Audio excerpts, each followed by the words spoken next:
Question number 14, Ferris wheel geometry. A Ferris wheel has 10 sides all the same length. So it's a regular 10-sided figure or decagon. What are the values of x and y? Complete the table below. Justify your values for x and y with geometric properties. So we've got these two angles to find, and I'm going to find the y first. So I'll get to this explanation here in a moment. And in the diagram, since it's a regular decagon, all these angles in here, they're called central angles, they would all be the same. Because if each of these sides are the same, then all these triangles are actually the same triangle. They're called congruent triangles.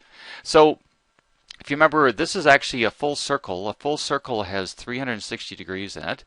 So if we take 360 and divide it by 10, because there's 10 angles there, it's a 10-sided Ferris wheel. So it'd have to have 10 of those inside angles. So we divide 360 by 10, we get 36 degrees. So y is 36 degrees. So now that we know that this is 36 degrees, we can find what x is. So, and I've enlarged a small portion of it. So we just found that this is 36 degrees. And this is an isosceles triangle, so this side and this side are the two equal length sides. So I want to find out what these are. Well, it says there's 72 here. I'll show you how I got that. So if we take 180 and subtract the 36 here, then that would be the sum of these two that are the same, and then we'll divide that by 2. See, that would actually be 144 there. Divided by 2, because these two would have to be the same. This is an isosceles triangle. So each of them are 72 degrees.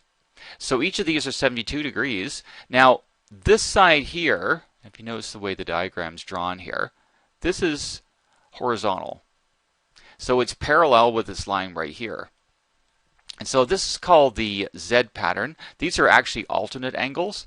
So if this is 72 degrees, then x would also be 72 degrees. So that's called the Z pattern, if you remember from grade 9, earlier sometime in grade 9. So that's the value of x.